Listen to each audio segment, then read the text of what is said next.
Olá pessoal do oitavo ano, tudo bem com vocês? Então vamos aí partir para o nosso conteúdo relacionado à semana de 3 a 5 a 7 do 5. Geografia, professor Júlio, Colégio Municipal Santa Terezinha, a educação é o caminho para vencer. Pessoal, esse conteúdo a gente vai dar sequência nele a partir de agora no livro didático de vocês, tá? No livro de Geografia. Esse conteúdo você acha ele lá no seu livro texto, página 88 até 102. O tema é continente americano, quadro natural e regionalização. Se você quiser acompanhar no seu livro, então vamos lá. Tá aqui.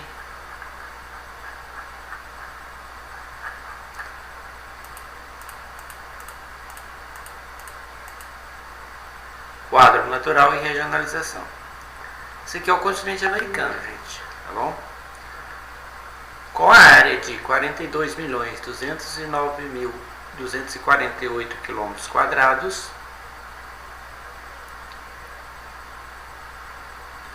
o continente americano é o segundo maior do mundo. Suas terras estão localizadas totalmente no hemisfério ocidental, isto é, a oeste do meridiano de Greenwich, limitadas a norte pelo Oceano Glacial Ártico, a leste pelo Oceano Atlântico e a oeste pelo Oceano Pacífico. A América é cortada por 4 paralelos principais, que são o Círculo Polar Ártico, o Trópico de Câncer, o Equador e o Trópico de Capricórnio. Sendo assim, a única linha imaginária horizontal que não corta o continente americano é o Círculo Polar Antártico. Então dá para perceber, né, que o continente americano ele tem uma grande extensão norte-sul. Né? Aqui está o meridiano de Greenwich. Está citado aqui para vocês que o continente americano ele fica todo no hemisfério ocidental. O que isso quer dizer? Que ele fica todo à esquerda de Greenwich, tá? Todo ele no hemisfério ocidental, né? Ou na porção oeste de Greenwich. Ele é cortado pelas seguintes linhas imaginárias, que são elas: Círculo Polar Ártico, né? Que ele está aqui. Qual que é o outro? Pelo Trópico de Câncer, pelo Equador, pelo Trópico de Capricórnio. E o único que não corta, a única linha imaginária horizontal que não corta o nosso continente americano é o Círculo Polar Antártico. O relevo e a hidrografia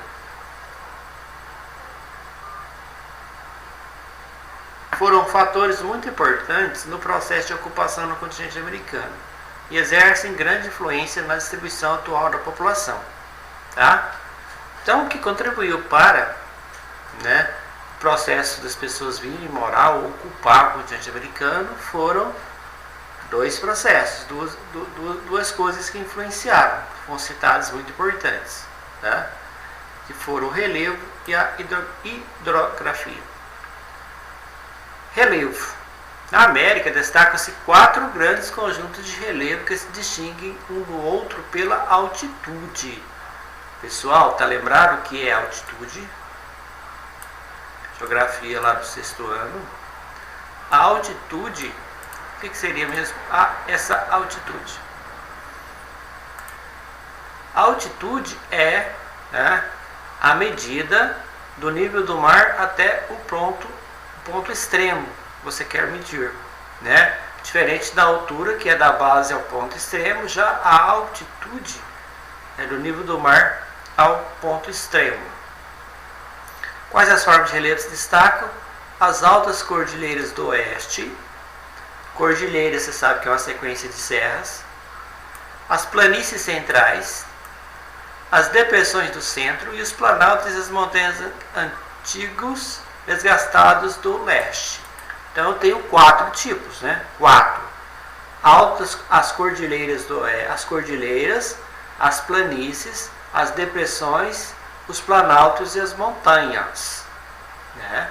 Se eu vier argumentar com vocês depois, vocês já sabem que são cordilheiras, planícies, depressões, planaltos e as montanhas.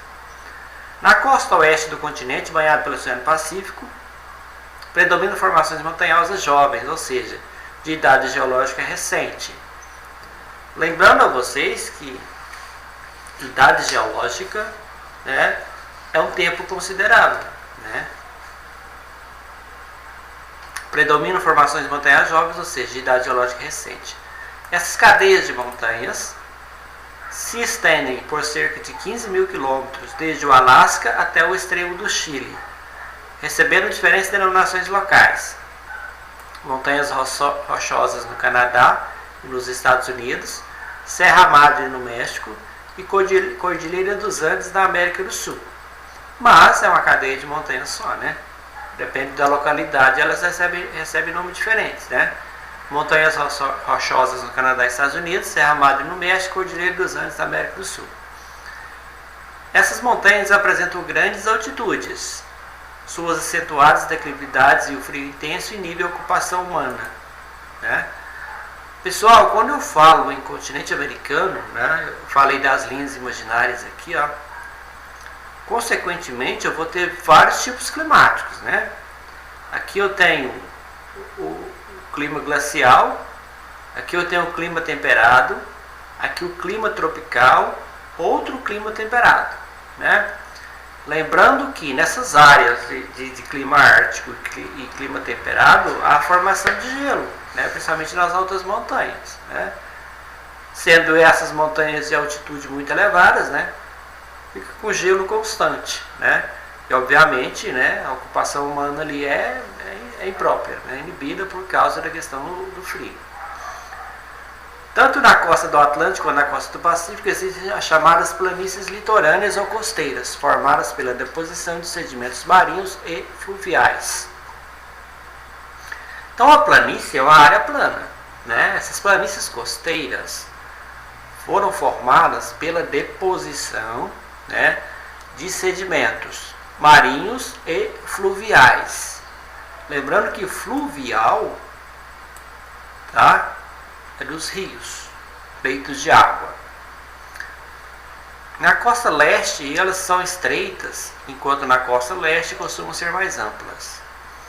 A costa do Atlântico, a leste do continente americano, é constituída de montanhas e planaltos antigos, bastante desgastados por agentes erosivos, como vento, chuva, né? Também um fator climático, é importante destacar. Os principais planaltos são Planalto Laurentiano no Canadá, Montes Apalache nos Estados Unidos, Planalto das Guianas e Planalto Brasileiro na América do Sul, né? Então esses são os tipos, né, os planaltos mais importantes aí do continente americano. Na porção central da América encontram-se grandes planícies e depressões, como a Planície Central, na América do Norte, e as planícies e depressões na Amazônia, na Planície do Pantanal e a Depressão do Chaco, na América do Sul, tá? Lá no 7º ano passado, vocês estudaram essas questões aí de relevo no Brasil, né? Obviamente, vocês já têm um conhecimento já sobre as planícies e depressões da Amazônia e a planície do Pantanal, né? O Pantanal é uma área bastante interessante, né? Por ser uma planície, né, na época da chuva, essas planícies elas inundam, né, sofrem inundação. A mesma coisa também que acontece na Amazônia, né? A Amazônia já destaca dois tipos, planície e depressão, né? Aqui está o mapa, né? O mapa da América do Sul físico de 2016, né? Esse mapa físico não tem muita importância dele ser mais antigo não, né? Porque essa questão física aí ela não muda. A ocupação do continente americano, né? Os habitantes vieram para cá. Quando os exploradores europeus chegaram ao continente americano, passaram a colonizar os territórios que conquistaram os habitantes originários, como os astecas no México, os quichuás e os mapuches na América do Sul, né? Tem a questão indígena no Brasil também que a gente conhece muito bem, né?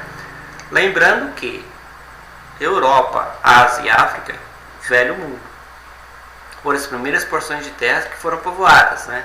Vamos dizer assim, né? E o continente europeu foi um continente que tem destaque aí no processo de colonização, né, do continente americano. Porque eles tinham condições para isso, para sair, para explorar. E naquela época tinha o seguinte processo, né? Desde que eu encontrasse uma porção de terra, eu passaria a ser o colonizador daquela área, ou seja, ela passaria a pertencer, né, ao país que eu representava. Ok? No caso do Brasil, né, o Brasil foi colonizado por Portugal, então o Brasil passou a ser colônia de Portugal, território português, né, dentro de outro continente, mas território português. A costa leste foi a primeira a ser ocupada e explorada pelos colonizadores europeus. A população estabelecida na costa oeste encontra-se em áreas de baixas altitudes, mais sujeitas a vulcões ativos e terremotos, já que são localizadas na zona de choque de placas tectônicas, né? Então, nas áreas de baixa altitude tem um grave problema, né? O continente americano, né? Em áreas da América do Sul, né? Principalmente, tá? Devido a muitos vulcões e terremotos, porque elas estão, né, na zona de choque de placas tectônicas. As regiões de planícies situadas no norte do continente assumiram grande importância econômica. O norte do continente, norte é lá em cima, né? Quando falo norte do continente americano, eu vou lembrar logicamente Estados Unidos, Canadá e México. No Canadá, por exemplo, há intensa concentração urbana e industrial. Já na América do Sul, as principais planícies e depressões centrais, Amazônica e Platina, são pouco povoadas e nelas se destacam a pesca, o extrativismo e a pecuária. Então a planície do Canadá, né, tem forte concentração urbana e também industrial. Afinal de contas, né, Canadá é um país desenvolvido de primeiro mundo capitalista. Tá?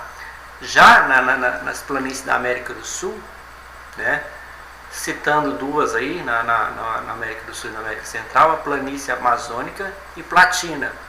Essa bacia platina, gente, só é a bacia que fica nas margens do Rio Prata. Né? São pouco povoadas, nela destaca a pesca, extrativismo e a pecuária.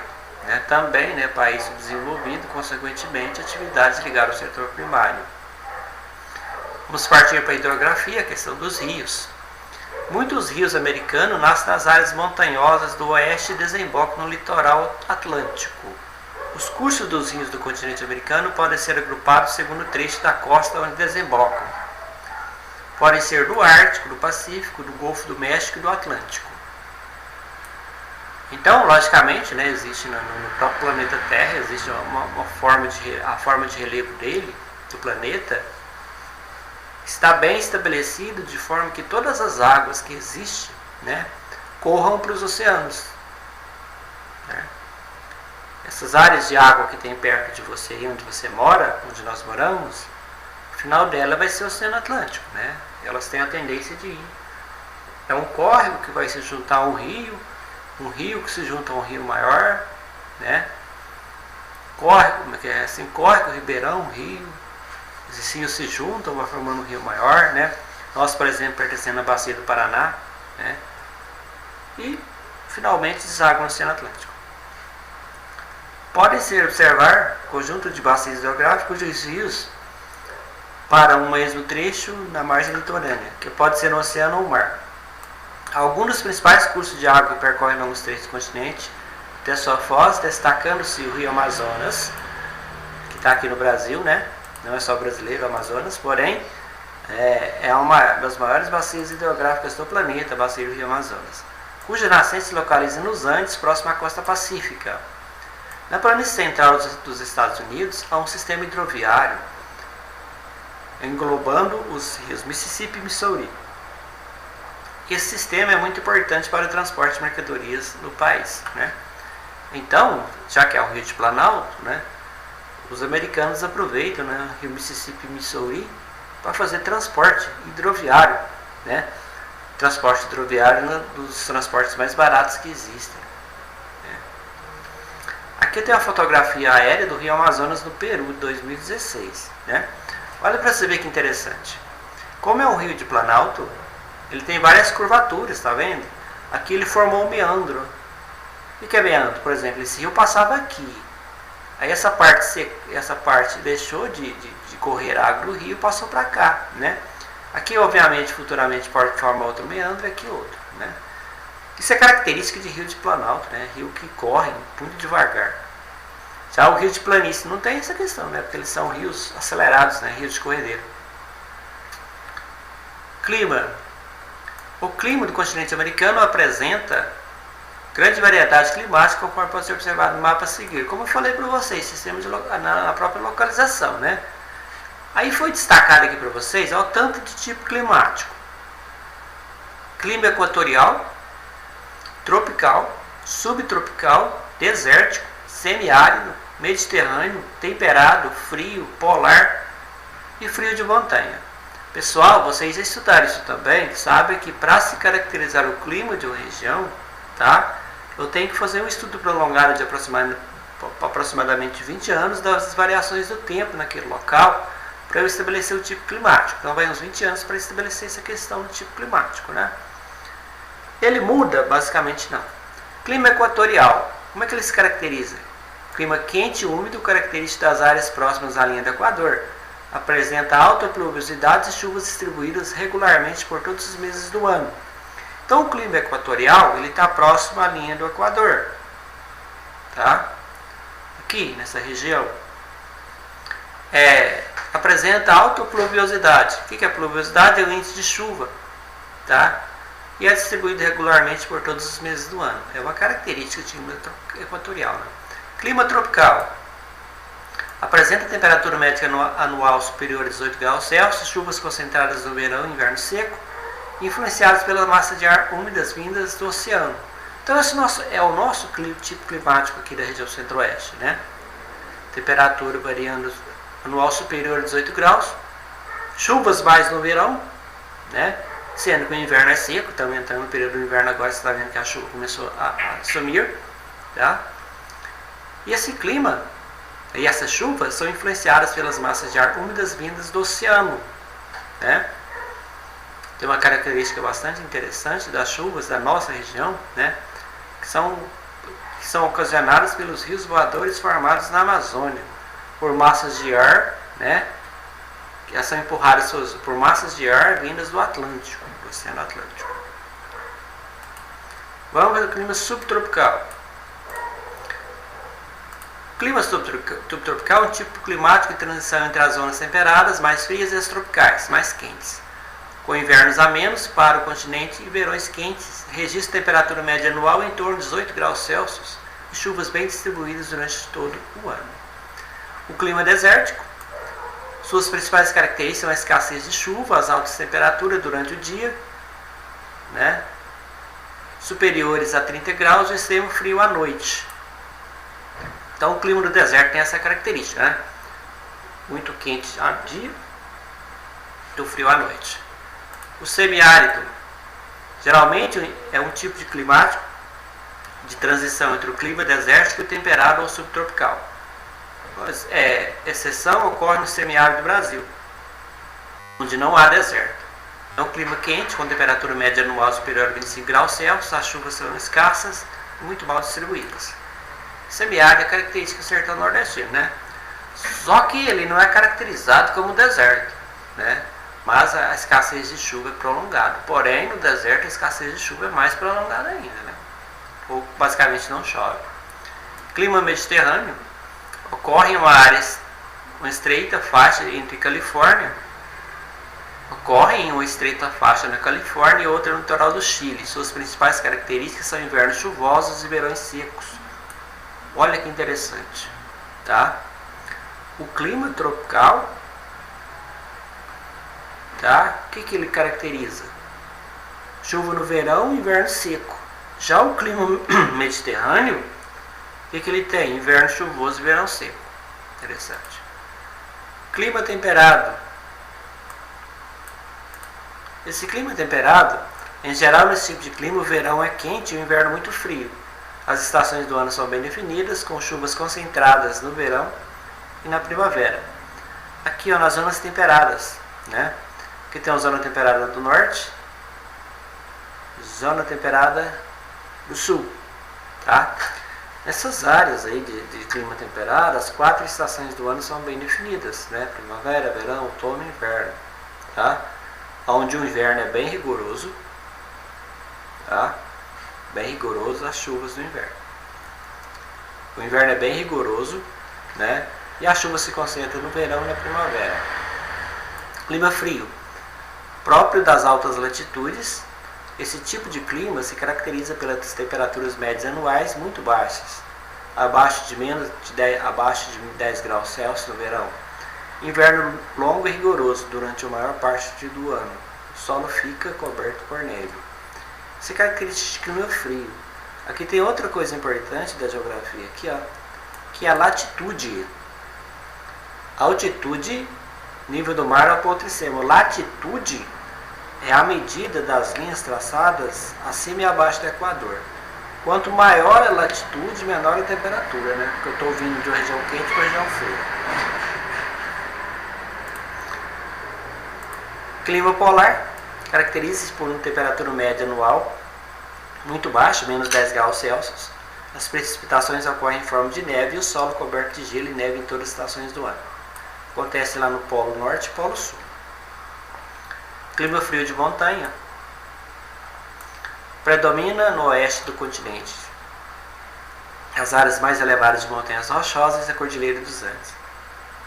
Apresenta baixas temperaturas durante todo o ano.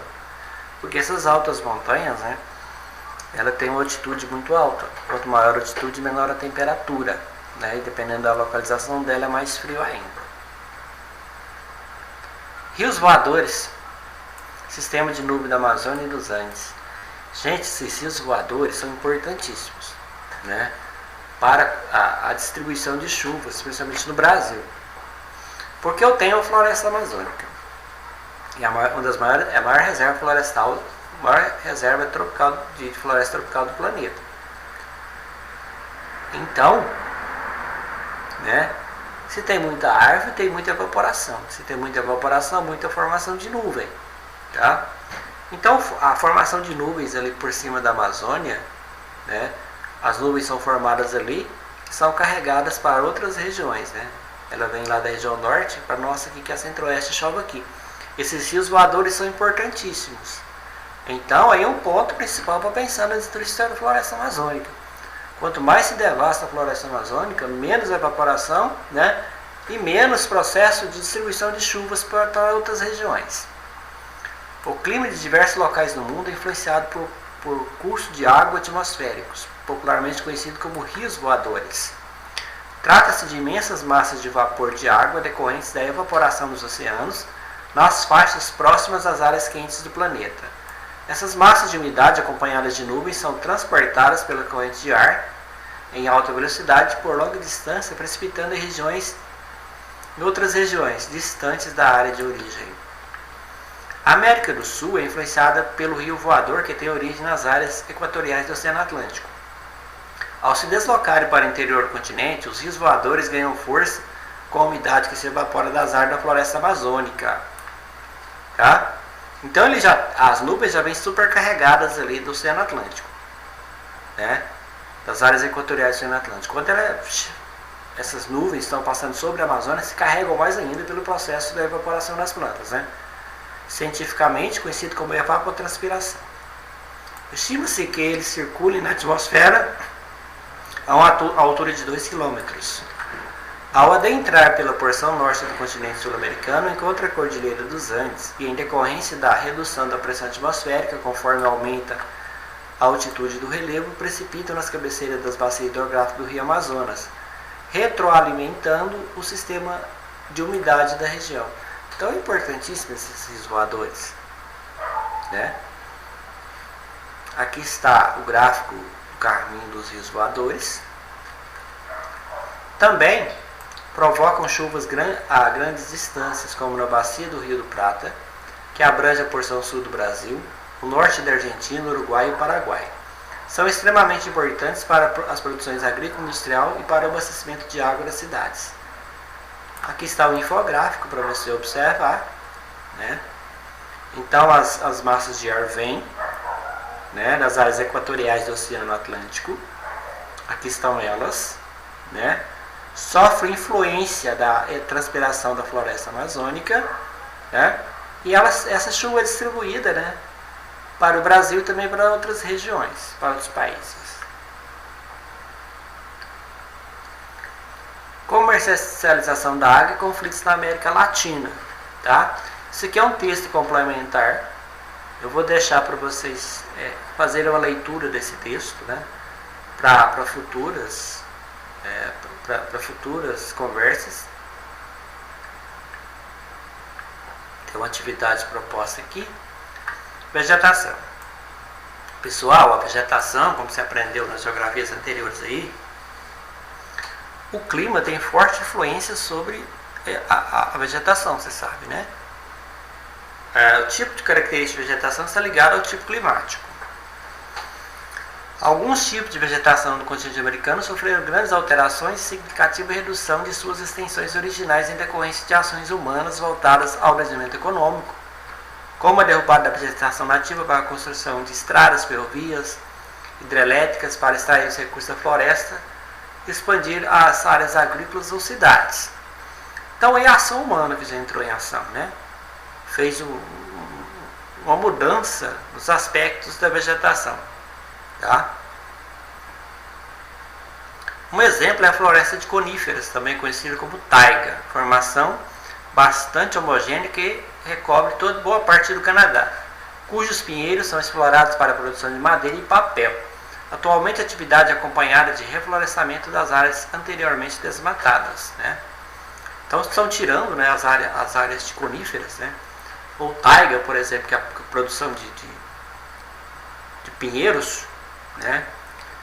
Hoje está pensando no processo de sustentabilidade ambiental. Estão tirando, mas estão replantando. As pradarias são muito utilizadas em atividades agrícolas, como cultivo de grãos e cereais, trigo, soja, milho e sorgo. E na prática da pecuária. A região central dos Estados Unidos, que era recoberta de pradarias, apresenta atualmente uma das agriculturas mais produtivas do mundo. A savana tropical, que no Brasil é denominada cerrado, foi extensamente devastada para dar lugar à agricultura, principalmente soja e pecuária, resultado de muitos conflitos entre poceiros, indígenas e latifundiários. Então a nossa savana também ela é importante, o nosso cerrado, né? Nos últimos anos, grandes áreas florestais tropicais da América também foram eliminadas em virtude da intensa exploração econômica, que se traduz em desmatamento, seja para extração de madeira de alta qualidade, seja para abertura de espaços voltados à pecuária e posteriormente à agricultura. Outro mapa de 2016, né? Esse mapa aqui ele já está mudado, logicamente, que o desmatamento aumentou, né? Que os tipos de vegetação que existem, né, no continente americano. Regionalização por critério geográfico. Aqui vamos, os dois critérios mais comuns que levam em conta a localização da sede do continente americano no mundo são o critério geográfico ou a localização e o desenvolvimento econômico e social dos países, critério histórico, cultural e socioeconômico. Dois processos de regionalização do continente americano. Regionalizar é dividir, né? Pegaram o continente americano e dividiram ele. Critério geográfico e critério histórico, cultural e socioeconômico. Critério geográfico. Tá aqui, ó, o geográfico. 3 Américas: América do Norte, América Central e América do Sul. A América do Norte, tá? Esse de laranja aqui, eu tenho 3 países: Canadá, Estados Unidos e México, tá? Lembrando que o Canadá, o Alasca pertence aos Estados Unidos e a Groenlândia pertence à Dinamarca, né? Mas eles estão na América do Norte. A América do Norte representa 55% do continente e localiza totalmente o hemisfério norte. Essa porção do continente é formada por 3 países independentes e por uma possessão europeia, a Groenlândia, administrada pela Dinamarca. América Central. A América Central ela é um istmo, uma ligação entre uma parte do continente, entre o continente América do Norte e a América do Sul. São essas ilhas aqui, ó. Aqui. América Central, com 2% do continente, a porção constituída por uma parte continental e outra insular. A primeira, o istmo, liga as duas grandes porções de terra e abriga 7 países independentes. E outra parte consiste em um conjunto de ilhas, que é o Caribe. Então essa é a América Central. Ela é pequenininha, 2% do continente. Por último, a América do Sul, de verde. Corresponde a 43% do continente e tem terras nos 2 hemisférios, por ser cortada pela linha do Equador. Sua porção continental é formada por 12 países independentes e uma possessão europeia, que é a Guiana Francesa, administrada pela França. Ok? Então essa é a divisão geográfica, né? A regionalização pelo critério geográfico, América do Norte, Central e do Sul. Agora por critério histórico, cultural e socioeconômico. Uma das principais regionalizações do continente americano tem como base a origem dos colonizadores. A cultura e o desenvolvimento econômico dos países. Essa proposta divide o continente na América Latina e a América Anglo-Saxônica. Importantíssimo isso aí. América Latina e América Anglo-Saxônica. Agora a gente vai ver a diferença das duas. América Latina. Sob o nome de América Latina, foi inicialmente agrupada em sociedades com língua oficialmente denominada pela origem latim, como é o caso do português e o espanhol. Então a América Latina são países, né, que foram agrupadas inicialmente por critério linguístico. Né? América Latina, língua de origem do latim, que são o português e o espanhol. Portugueses e espanhóis foram os principais colonizadores da América continental, cujo território compreende desde o México até o sul da América do Sul. A expressão América Latina, contudo, refere-se também a países onde se fala o inglês, como a Jamaica, ou holandês, como Suriname, mas são poucos. Tá? São poucos. Mas predominantemente português, espanhol e as línguas maternas. Isso acontece porque o critério passou a levar em conta outros aspectos, tais como a predominância da religião católica e o desequilíbrio das condições socioeconômicas da população, com muitos de seus habitantes vivendo abaixo da linha da pobreza. Então, outro critério para se classificar a América Latina. Um é o linguístico, o outro, aspectos econômicos. Né? Porque se você for observar, os países da América Latina são todos países subdesenvolvidos, né? Países pobres. Os países da América Latina caracterizam-se em geral pelo baixo nível de desenvolvimento econômico, que é o IDH, né? Acho que vocês já estudaram como se faz para medir o IDH, que é o Índice de Desenvolvimento Humano, né? As condições de vida da população, moradia, saúde, educação, lazer. Muitos deles, da população da América Latina, produzem e exportam matérias-primas agropecuárias ou minerais para países considerados mais desenvolvidos e importam tecnologia e produtos industrializados. Então, esses países da América Latina têm alta dependência econômica. Dependência, não é independência, tá? É dependência econômica. Porque são países pobres, né? Eles investem mais a questão econômica nos produtos primários, que foram destacados aqui, a matéria-prima, agropecuárias ou minerais. Esses países da América Latina vendem esses produtos para fora e tem que comprar outra coisa, né? Tecnologia e produto industrializado, né? Que muitas das vezes a indústria é insuficiente. Apesar disso, alguns países latino-americanos, como o Brasil, Argentina e o México, têm importante parque industrial e economia diversificada. Em contrapartida, países como Haiti, Honduras e Nicarágua têm economia baseada em produtos primários, como minérios e itens agropecuários. Né? Então, destacou 3 países aí, nós, brasileiros, os argentinos e os mexicanos, né? Que ainda têm um maior desenvolvimento industrial e econômico. Aqui eu tenho uma das raízes aí da questão desses países pobres, né? Negros, né? Questão bastante interessante aí de se observar, né? Fatores históricos. Então, América Latina, característica da América Latina, países de língua de origem latim, né? Principalmente português e o espanhol, independência econômica, são países pobres de terceiro mundo. E a América Anglo-Saxônica deve ser o contrário. É formado por Estados Unidos e Canadá, os dois países mais desenvolvidos, se considerarmos os aspectos econômicos e indicadores sociais do continente. O nome América Anglo-Saxônica deve-se ao fato de os países terem sido colonizados principalmente pela Inglaterra, embora também tenha influenciado outros povos europeus. A parte leste do território do Canadá, a atual província de Quebec, foi colonizado pela França e ainda hoje guarda traços dessa cultura. Por exemplo, mantendo o francês como língua oficial. Por isso a plateia de separação do Canadá e a criação do leste de um estado independente. Nos Estados Unidos, grandes áreas foram colonizadas por latinos, como a Louisiana pelos franceses, o Novo México, Arizona, Califórnia pelos espanhóis. Observe no mapa a América Latina e a América Saxônica e seus principais idiomas. Tá? Os idiomas aqui, ó. Da América Anglo-Saxônica, Estados Unidos e Canadá, o que eu tenho? Inglês e francês como predominância.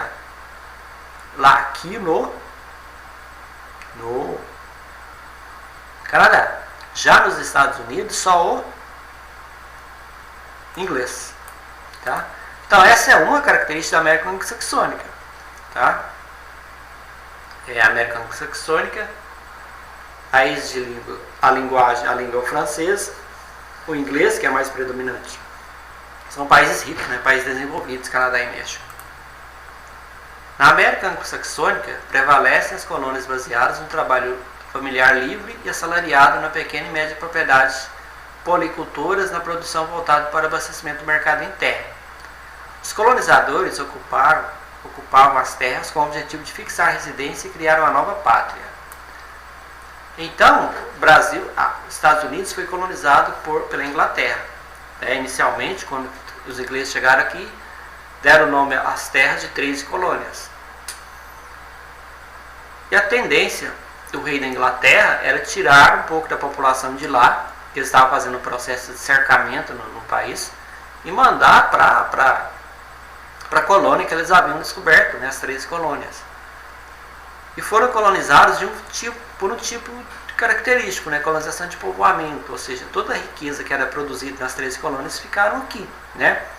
Diferente que foram implantadas nas maioria dos países da América Latina, inclusive o Brasil, que o Brasil foi colonizado por Portugal, né, através do processo de colonização e de exploração. Toda a riqueza da colônia foi levada para Portugal. Não é diferente daqui, Canadá e Estados Unidos, que foi colonizado por colonização de povoamento. É um dos fatos históricos que explica o país pobre e o país rico atualmente. Formação histórica do continente americano. Tá? Então, pelo processo histórico, eu tenho a vinda dos europeus. Né? Os europeus vieram para o continente. Quando ele começou a ser descoberto, então eles vieram na tentativa de pegar um pedaço desse continente. Tá? Quando os europeus chegaram à América, muitos povos habitavam o continente, havia milhares de anos. Esses povos estavam distribuídos por todo o território e apresentavam diferentes formas de organização social e econômica. A maioria das populações nativas da América vivia da caça, da pesca, da coleta de frutos e vegetais e da agricultura. Já os povos Inca, Maia e Azteca diferenciavam-se por apresentar uma organização mais social complexa. Economia baseada na agricultura, essas três sociedades organizaram-se em cidades onde o comércio era estruturado.